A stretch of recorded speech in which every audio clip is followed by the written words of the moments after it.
저희 전에 피톤 촬영하면서 레이어링 시스템에 대해서 영상 만든다고 한 지가 반년이 된 것 같은데 이제 슬슬 촬영하면 필요해야 되는 거 아니에요? 반년이 이렇게 빨리 갈 줄 몰랐는데.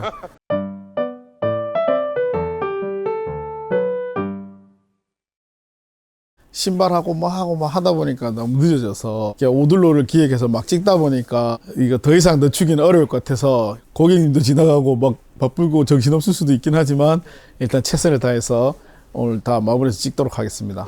레이어링 시스템은 영어는 잘 모르지만 레이어드가 이렇게 차곡차곡 쌓아서 이제 뭔가를 하는 건데, 아웃도어 옷이란 게 기능과 초점에 따라서 어떤 류의 이제 레이어드에 들어가는지가 딱딱 정해져 있고, 뭐 그거의 경계선에 있는 뭐 하이브리드도 있고 뭐 여러 가지도 있기는 하지만, 일단 기본적으로는 우리 PD님께서 따라란 신발 끝나고 뒤에 재활용해서 만들어주신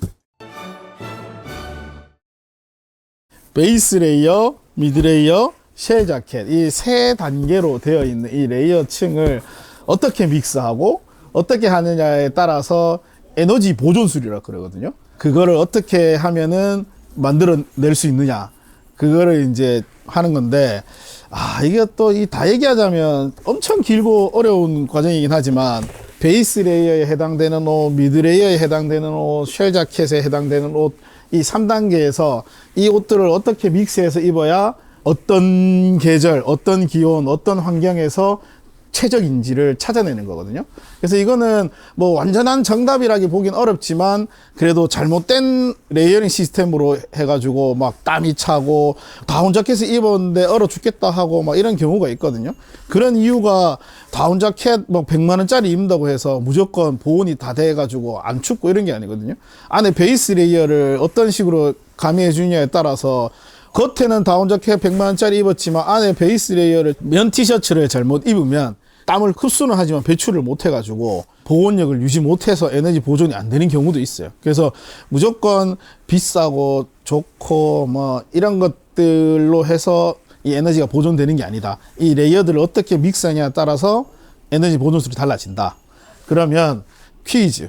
등산 교육 가면 일단 요거부터 하는 거라서 이거, 근데 진짜 이거 PD님한테 겁나 혼났거든요. 이거 10년 전 PPT라고. 근데 이거 수정을 못해서 일단은 이 1번부터 해서 6번 바지 중에서 이런 식으로 옷을 입었을 때 이 레이어링 시스템에는 뭔가 문제가 있다, 이거를 찾아보시고 제일 처음으로 댓글 달아주신 분께 소정의 선물을 드리도록 하겠습니다. 아무튼 이걸 어떻게 겹쳐 입느냐가 제일 중요한 거거든요. 이거 뭐 교육하는 것 같아요. 좀 웃기긴 하다. 또 의류가 같이 해야 될, 뭐 여기 나오진 않는 다른 것도 있을 수도 있겠죠. 보온, 방수, 방풍, 뭐 속건, 뭐 여러 가지 조건들이 있단 말이죠. 근데 이 모든 기능이 있는 등산복은 없어. 아무리 아크틱 트레이스라 해도 없어. 그렇기 때문에 이거를 어떻게 혼합해서 입는지가 더 중요하다 이 말이죠. 다용도로 입을 수 있는 것을 구입해서는 안 된다 이러긴 한데, 이 말은 조금 돌려 말한 거긴 하지만, 사계절이 있는 우리나라의 특성상 뭐 보온이 되면 보온이 되고 쿨링이 되거나 아니면 시원하거나 속건이 되거나 뭐 비 올 때 맞춰서 쉘 자켓이 있는 거고 뭐 이런 거라서, 사실 차도 뭐 트럭이면 트럭이고 세단이면 세단이고 이런 거지, 막 트럭도 되고 세단도 되고 막 이런 그 트랜스포머 같은 거는 현실에 존재 안 하기 때문에 등산 의류도 똑같아요. 모든 기능이 다 갖춰져 있고 모든 기능을 다 변환해서 하고 이런 게 없어서, 베이스는 베이스에 초점을 둔 극강의 베이스를 딱 입고, 미드레이어는 미드레이어에 초점을 둔 걸 입고, 쉘 자켓은 쉘 자켓에 초점을 두는 걸 딱 입고, 이거를 어떤 환경에서 어떻게 입고 벗고 하면서 내 에너지를 36.5도에 딱 맞게끔 해서 보존하느냐, 이게 제일 중요한 거거든요. 그러면 이제 실제로 이 베이스 레이어는 어떤 게 있고 어떤 게 중요하고, 미드 레이어는 어떤 게 있고 어떤 게 중요하고, 쉘 자켓들은 어떤 구분을 해서 입는지에 대해서 한번 보여드릴게요. 너무 옛날 기준이라서 요즘에 있는 소재라든지 이런 게 없기는 한데, 첫 번째 레이어 베이스 레이어랑 두 번째 레이어 미드 레이어, 세 번째 쉘 자켓 같은 요런 레이어들은 일단 핵심 기능들이 있어요. 첫 번째 레이어는 땀을 흡수하고 건조시키는, 그러니까 막 이렇게 산행을 하면서 걷잖아요. 그러면 에너지가 막 발산되면서 땀으로 이제 배출이 된단 말이죠. 빨리 흡수하고 빨리 배출할 수 있는 기능이 일단 베이스 레이어, 그러니까 첫 번째 레이어에서 제일 중요하다 이거죠. 그러려면 내 몸과 딱 붙어 있어야지 내 몸에서 나오는 땀을 바로 흡수해서 바로 배출할 수 있거든요. 이게 대표적인 게 이 오들로에서 나오는 베이스 레이어들을 보면 다 이 딱 붙게 돼 있어요. 그래서 지난번에 제가 촬영할 때도 8주 후를 기다려달라고 했는데 그 이유가 이제 몸에 딱 붙기 때문에 그렇거든요. 수증기, 그러니까 물로 존재하면은 목욕탕에 가가지고 내 몸을 탕에 담그잖아요. 그러면 탕에 담그면 열 전도율이 겁나 빨라져. 그래서 차가운 물에 잠깐만 들어가 있어도 엄청 춥단 말이죠. 그렇기 때문에 내 몸에 수분기가 없어야 되는데 그 수분기를 없애게 하기 위해서는 내 몸에서 발생되는 수분, 즉 땀을 빨리 흡수해서 빨리 배출해야 되겠죠. 근데 그거를 머금고 있으면 그게 물로화 돼가지고 특히 면 제품을 입고 절대 산에 가지 말라는 얘기를 많이 하거든요. 그 이유가 그 면은 흡수율은 엄청 좋은데 투습이 안 돼. 배출하지 못해. 그러면은 특히 겨울철에 가면은 껴입는다고 해서 안에 막 그 면 티셔츠도 입고 막 이래가지고 막 2겹, 3겹씩 입었는데 그 내 몸에 있는 그 면이 땀을 흡수해가지고 나중에 추워지면서 얼음처럼 얼어버려. 얼음판을 끼고 산행하고 똑같아. 그럴 때는 면 티셔츠를 찢어버려야 돼. 땀을 흡수하고 빨리 배출하는 기능이 더 중요하다. 베이스 레이어에서는. 칠텍, 뭐 쿨맥스, 뭐 여러 가지 뭐 원단들이 나온단 말이죠. 그러니까 원단들의 특성은 다 다르지만 이번에는 뭐 원단의 특성에 대해서 설명하는 시간이 아니니까 일단은 그런 류의 옷으로 해가지고 베이스 레이어를 입어 주셔야 된다. 그러니까 이런 베이스 레이어는 이런 속옷 붙어 있어요. 팬티 한 장까지도 면이 아닌 속건 기능이 들어가 있는 F드라이 속옷부터 시작해서 내 몸에 밀착되는 공간들은 다 하는 거죠. 뭐 뒤에 예를 들겠지만 제가 신고 있는 이런 양말까지도 첫 번째로 닿는 것들은 다 베이스 레이어 개념이다 보니까 몸에 쫙 붙고 속건 기능이 들어가야 된다. 그렇게 보시면 돼요. 뭐 이렇게 긴 팔도 있고 반팔도 있고 뭐 속옷도 있고 그 외에서 나오는 이런 이거 신상인데 겁나 반응 좋아. 베이스 레이어는 이런 식으로 보시면 되고 두 번째 레이어에 보면은 요거는 이제 보온성, 통기성 뭐 이렇게 돼 있잖아요. 그리고 뭐 플리스가 될 수도 있고 거위털이 될 수도 있고 미드 레이어의 폭은 진짜 조금 엄청 다양해요. 이런 티셔츠부터 시작해서 뭐 조끼, 자켓류까지 심지어는 뭐 이렇게 빵빵한 다운 자켓이라 해서 이게 쉘 자켓이 아니고 겹쳐서 입는 미드 레이어라 보면 되는데 이 미드레이의 특징은 겹쳐 입잖아요. 그러다 보니까 보온성에 초점을 두고 베이스 레이어에서 그 제일 중요한 게 뭐라 했어요? 투습하는 속건 기능이라 했잖아요. 이 속건 기능을 또 다시 빼줘야겠죠. 미드레이어가 속건 기능을 갖고 있지 못하면 장벽 치고 있어서 안에서 결로가 생겨요. 그래서 이 옷 안에 막 물기가 생긴다고. 그러면 또다시 흡수되고 막 이래 되는 거지. 그러면 베이스 레이어가 막 투습하고 싶어도 밖에 있는 미드 레이어가 투습도가 떨어지면 오히려 안 좋겠죠. 그래서 베이스 레이어에 땀을 흡수하고 배출하는 거는 이 원단이 딱 붙어가지고 투습하는 거고 보통의 두 번째 이제 미드 레이어에서 투습하는 거 보면은 바람이 숭숭 통하게 만들어져 있어요. 바람이 숭숭 통해야지 여기에서 땀을 흡수해서 배출한 것들을 더 빠른 속도로 빼주겠죠. 그렇기 때문에 그리드텍을 만들어서 이런 식으로 한다든지 울파일 베스트 이 조끼형도 이렇게 보면 안에 공기가 숭숭 통하게 만들어져 있어요. 그래서 어느 정도 보온도 하지만 어느 정도 통기성도 아주 좋게끔 되어 있어야 미드레이어에서 활용이 가능해요. 그래서 이 미드레이어는 이거 정답 알려준 것 같은데? 산행을 하면서 이제 막 걸어가는데 겁나게 더워. 그러면은 베이스 레이어로 끝날 수 있으면 미드 레이어를 입지 않겠죠. 그래서 산에 가면 막 한겨울에도 반팔 입는 아저씨들이 있어. 그러면 와, 저 얼어 죽는 거 아이가 이렇게 하는데 그분은 그렇게 해야지 열 균형이 맞는 사람인 거예요. 그 사람이 잘못된 게 아니고 그분이 안에서 나오는 열의 양이 보통의 사람들보다 더 많이 나오기 때문에 이걸 입으면 더 적겠죠. 그렇기 때문에 내 몸을 차라리 더 오픈하시는 게 더 낫고 이제 휴식을 하거나 오래 머무르면서 외풍이 심해지면 그분도 입게 될 거예요. 그러면 그때는 이런 뭐 미드레이어가 됐든 뭐 이런 쉘 자켓이 됐든 뭔가를 꺼내서 내 에너지가 밖으로 빠져나가지 않게끔 갖다 줘야겠죠. 그거를 미드레이어로 할 수도 있고 쉘 자켓으로도 할 수 있는 건데 그거는 나의 선택지인 거죠. 뭐 여름인데 미드레이어, 쉘 자켓 다 입지는 않겠죠. 그렇기 때문에 여름에는 반팔 티셔츠 그게 즉 베이스 레이어가 되겠죠. 그걸 입고 막 산행하는 거고 근데 여름인데 고도가 높아지고 비가 오게 되면은 여기서 막 30도라도 그 위에 올라가면 10몇 도밖에 안 된단 말이죠. 그거에 대한 영상은 이전에 한번 찍은 게 있어요. 비스선 가서 그걸 참고해 주시면 되고 아무튼 그때는 뭔가를 입어야 돼. 그러면은 비가 오기 때문에 흔히 얘기하는 고아텍스 방수 자켓을 입으실 수도 있고, 비는 안 오는데 위에 올라가니까 선선하고 바람이 많이 분다. 그러면 이런 뭐 그 얇은 바람막이를 걸칠 수도 있는 거고, 그때 처해져 있는 기온과 바람 뭐 모든 걸 생각해서 거기에 맞는 옷을 가져가면 돼. 그래서 미드레이어 제품들은 일단 그런 초점을 두고 하는 거고, 이런 보온의 기능이 있다든지 뭐 하는 제품들은 이런 스트레치가 잘 되는 원단들은 활동성이 높으니까 크게 뭐 괜찮을 수도 있긴 하겠지만, 조금 여유가 있어야 공기층을 갖는 것도 조금 장점이 되기도 하고 활동성도 되고. 이거는 저희가 수업 가면 고단인데, 미드레이어 제품들은 한 개만 입진 않을 수도 있어요. 미드레이어를 여기에 요렇게 해서 미드레이어만 3개를 입을 수도 있어요. 그렇기 때문에 내가 어떤 식으로 겹쳐서 보온을 하는 게 좋을 거냐 판단에 따라서, 베이스 레이어는 기본적으로 무조건 있겠지만 베이스 레이어 위에 미드 레이어 3겹을 입고 그 세 번째 쉘 자켓을 입을 수도 있겠죠. 그러니까 미드 레이어는 1개를 입냐, 2개를 입냐, 3개를 입냐, 이런 거는 그때 상황에 판단하는 거기 때문에 조금 더 여유 있게 구매를 하셔야지 활용도가 높다 보시면 되고, 세 번째 레이어는 흔히 쉘 자켓이라고 많이 얘기한단 말이에요. 껍데기. 밖에 거를 막기 위해서 껍데기를 하겠죠. 그렇기 때문에 밖에 눈이 오는지, 비가 오는지, 바람이 부는지, 뭐 어떠냐에 따라서 거기에 맞는 쉘 자켓을 입겠죠. 기본적으로는 이렇게 얇은 쉘 자켓이 있고, 두꺼운 쉘 자켓이 있고, 타즈마로 돼가지고 안에 이제 기모까지 살짝 붙여서 있는 이런 쉘 자켓도 있거든요. 요즘에는 하이엔드 다운에서 보면은 다운 자켓 겉에다가 이런 방수 원단까지 붙여서 나오는 쉘 자켓도 있어요.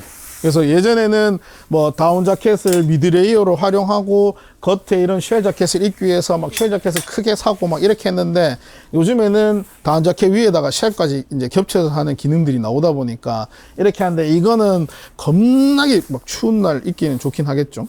근데 그렇지 않고서는 빅볼 패딩에다가 이런 뭐 고아텍스 쉘을 겹쳐서, 그다음에 요게 미드레이어가 될 거고 이게 하드쉘이 되겠죠. 이 등산 교본에서 구분되어 있는 개념은 아니긴 한데, 브랜드 측에서 이런 것들을 쇼프트 쉘, 이런 거를 하드쉘로 구분해 놨어요. 뭐 통상적으로 요런 쇼프트 쉘들은 얇은 바람막이, 흔히 얘기하는, 그래서 특별히 멤브레인이 들어가 있지 않은 얇은 바람막이 유도를 쇼프트 쉘. 그 다음에 하드쉘들은 뭐 두께는 여러 가지가 있지만 이런 멤브레인이 들어가 있는 거, 특히 일단 방수에 초점을 둬야 돼. 방수도 되면서 바람도 막고 하는 기능들이 복합적으로 되는 쉘을 하드쉘. 그래서 이런 하드쉘들도 여름용 하드쉘이 있고 겨울용 하드쉘이 있고, 여름용을 겨울에 쓰면 안 되냐, 겨울용을 여름에 쓰면 안 되냐 뭐 하시긴 한데, 겨울용 하드쉘들은 이렇게 약간 그 목이라든지 뭐 이런 데 기모가 살살 붙어져 있어. 그래서 여름에 입으면 이쪽 부위가 좀 더울 수도 있고 두께감이 조금 좀 있어요. 그렇기 때문에 나는 엄청 가볍고 이런 하드쉘을 원한다 그러면 약간 여름에 초점을 둔 가벼운 쉘을 하시면 되고, 이런 것들은 뭐 계절 구분 없이 막 이렇게 나오는 고아텍스로 되어 있는 이런 하드쉘들도 있다. 쉘 위에 쉘을 입는다? 그럼 어떻게 되느냐? 시장에 장 보러 가서 생선을 구입했는데 물이 뚝뚝 떨어져. 그 비닐봉지를 싸고 비닐봉지를 또 싸는 거지. 그러면 어떻게 되느냐? 비닐봉지 사이에 물이 생겨. 그러면 그 물이 겁나 춥게 만들겠지? 그렇기 때문에 쉘을 입으면 끝장난 끝나. 쉘의 가장 중요한 기능은 외부의 거를 막는 거잖아. 그렇기 때문에 바람도 막고 비도 막고 뭐 하는 거에 따라서 다른 건데, 막기 때문에 투습도가 급격히 좋을 수가 없어. 미드레이어 제품들은 막 통풍이 잘 된다 했잖아요. 바람이 숭숭 통해. 그렇기 때문에 내가 베이스에 있는 것들을 빼는데, 쉘 자켓을 입는 환경은 바람이 엄청 분다든지 뭐 비가 엄청 온다든지 뭐 그럴 때 입는 거기 때문에, 쉘 자켓을 입었을 때는 투습도가 떨어질 수밖에 없어. 그런데 쉘 자켓 하나 더 입었다? 그러면 이제 투습도가 없지, 제로야. 그렇기 때문에 쉽게 얘기해서 바람막이 자켓 얇은 거 하나 입고 그 다음에 방수 자켓을 입었어. 그러면 바람막이 자켓도 투습도가 좀 떨어지겠지? 아무리 고아텍스지만 이것도 투습도가 떨어져. 뭐 투습도가 2만 이 칸다 해도 이게 이런 플리스에서 바람 숭숭 통하는 것만큼 잽도 안 된다고. 그렇기 때문에 이거 나중에 다리미로 뭐 한번 하는 거 보여드리고 싶을 정도긴 하지만, 이거 2개를 겹쳐 입었다 그러면 투습은 안 된다고 봐야 돼. 그래서 절대 쉘 자켓은 2개를 겹쳐 입으면 안 된다. 100만 조회수 한 비닐로 입으면 안 된다 했는 것처럼 그게 그거야. 고아텍스 자켓 70만원짜리를 입었어. 비닐로 7,000원짜리, 그것도 맨 하드쉘이야. 비닐로 된 하드쉘. 그러면 7,000원짜리에서 도합 57만 7,000원을 입었다고? 근데 그것도 똑같이 쉘 자켓이 두 개이기 때문에 투습이 안 돼.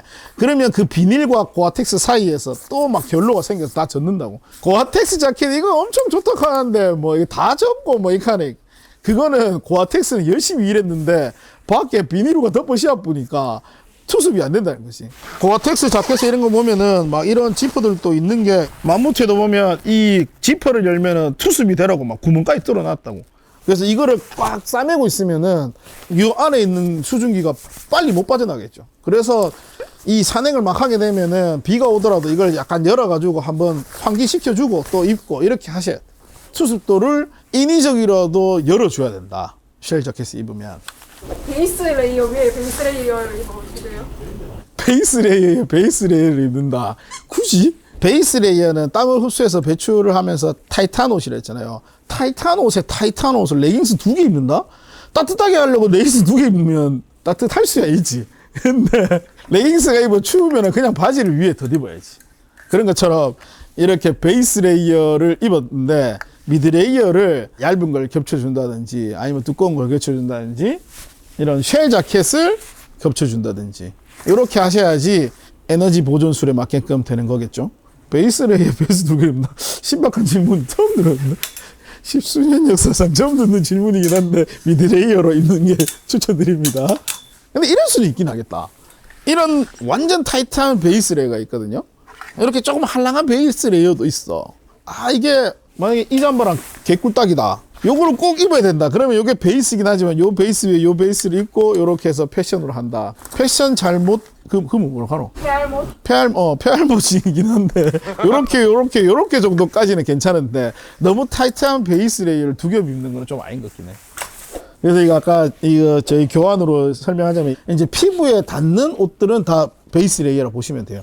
요렇게 뭐 진짜 속옷부터 베이스 레이어 그냥 기본적으로 아는 뭐 반팔티, 바지, 여름 바지 이런 거 여름 바지 하나만 입으면 이것도 베이스 레이어겠죠. 그래서 뭐 그런 식으로 되는 거고.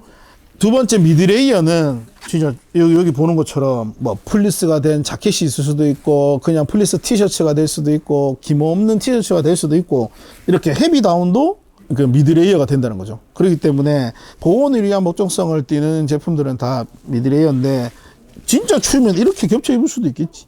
그러니까 미드 레이어는 겹쳐 입는 경향이 좀 많이 있는데 베이스 레이어는 겹쳐 입지.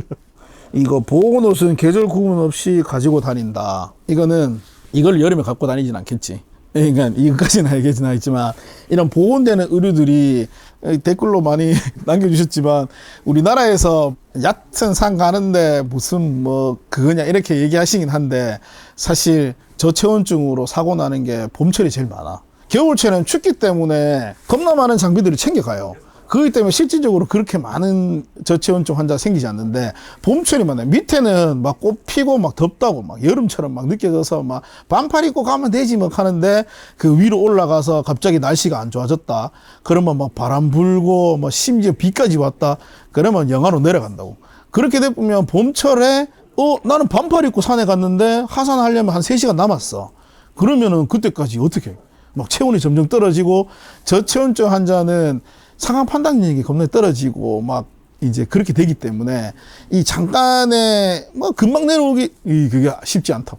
그래서 이렇게 적은 이유가 등산에 갈 때는 사실 이거 뭐 겁나 고인물 용어긴 하지만 이런 장비들을 다 챙겨가야 그 환경의 변화에 맞게끔 활용할 수 있거든요. 그러니까 요즘에 뭐 라이트, 뭐 패스트 하이킹, 뭐 이렇게 얘기해서 많은 장비들을 빼고 가는 경우들이 많은데 그때에 이런 환경들에 맞닿았을 때에 대처가 가능하겠냐 그런 걱정을 좀 많이 하긴 하죠. 그리고 세 번째 레이어에 입는 이런 쉘 자켓들은 항상 휴대하고 다닌다. 이거는 이제 뭐 비가 오거나 바람이 많은 환경에서 입어야 되는데 뭐 여긴 따뜻하니까 안 가져가도 되지라는 생각으로 배낭에서 빼고 가시면 뭐 여긴 대구인데 만약에 강원도에 민둥산을 갔는데 거기는 비가 올 수도 있고 바람이 많이 불 수도 있고 기온이 추울 수도 있잖아요. 인도어 클라이밍에서 그 많은 정보들을 뭐 지도부터 시작해서 모든 많은 정보들을 획득해서 가면 좀 덜하긴 하겠지만 보통 그 정도까지 인도어 클라이밍을 하시는 분이 없단 말이죠. 그렇기 때문에 이런 것들은 항상 배낭 제일 깊숙한 곳에 항상 챙겨가는 게 좋다 이렇게 하는 거죠. 그 아까 하의는 빤스만 얘기하셨잖아요. 빤스만 입고 갈 수도 있는데.